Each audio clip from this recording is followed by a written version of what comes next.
पति की दीर्घायु के लिए रखें यह व्रत। जय श्री राधे। प्रिय मित्रों, श्री गुरु कृपा ज्योतिष में आपका स्वागत है। ज्योतिर्विद श्री गोपाल शास्त्री।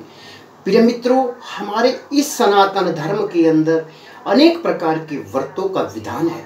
माताएं, बहनें, महिला, स्त्री अपने पति की दीर्घायु के लिए इस व्रत को रखती है।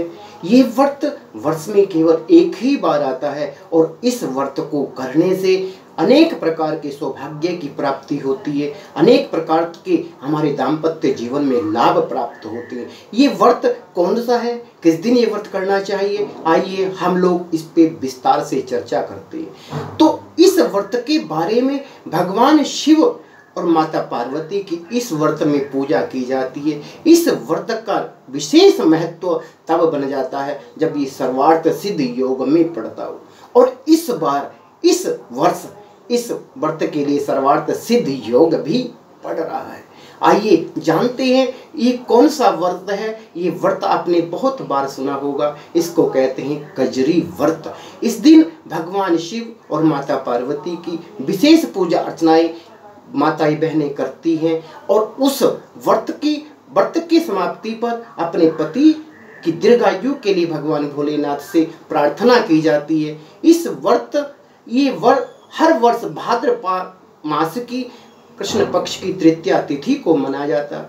इस दिन महिलाएं अन्न और जल का भी ग्रहण नहीं करती, अर्थात जब सूर्य उदय होता है उस समय ये माताएं बहनें स्नान करने के पश्चात स्नान आदि से निवृत्त होकर के अपने हाथ से मिट्टी के शिव और पार्वती को बनाती है, शिव और गौरा बनाती है। तत्पश्चात उस प्रतिमा की पूजा करते हैं। विधि अनुसार उसकी पूजा की जानी चाहिए और पूजा के पश्चात उसमें जो है भगवान से प्रार्थना की जाती है। पूजा में क्या क्या करना चाहिए, उस पूजन में उसकी सामग्री में कच्चा धागा लेते हैं और नवीन वस्त्र, पीले रंग का एक नवीन वस्त्र धारण करते हैं। फिर भगवान शिव पर बेल पत्र अर्पित करते हैं, धतूरा भगवान को अर्पित करते हैं। शमी का वृक्ष जो है उसके जो पत्र हैं वो भगवान को अर्पित किए जाते हैं, सुपारी अर्पित की जाती है, दूर्भाष जो होती है वो भगवान को अर्पित कीजिए। तत्पश्चात आप अक्षत लीजिए और वो भगवान को भी अर्पित कर दीजिए। इसके पश्चात आप गाय के दूध से मिश्रित जल को लीजिए और भगवान भोलेनाथ को, आशुतोष को, औघड़दानी को आप अभिषेक कीजिए। ओम नमः शिवाय बोलते हुए अभिषेक करती है, तब जाकर के ये व्रत आपका पूर्ण होता है। रात्रि के समय जब चंद्र उदय हो जाते हैं तब सभी माताएं बहनें एकत्र होकर के अपने चंद्रमा देव को अर्घ्य प्रदान करती है।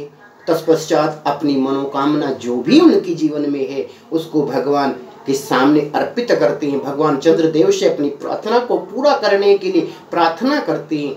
और इस बार ये व्रत आपका 14 अगस्त यानी रविवार के दिन पड़ रहा है। और सौभाग्य की बात यह है कि इस दिन सर्वार्थ सिद्ध योग रात्रि में 9:56 से प्रारंभ हो रहा है, इसलिए इस पूजा का महत्व और अधिक बढ़ गया है। पूजा प्रारंभ कीजिए, आप अभिजीत मुहूर्त में अपनी पूजा को प्रारंभ कीजिए, जो दोपहर में 11:57 से प्रारंभ होकर के दोपहर में 12:50 तक चलेगा।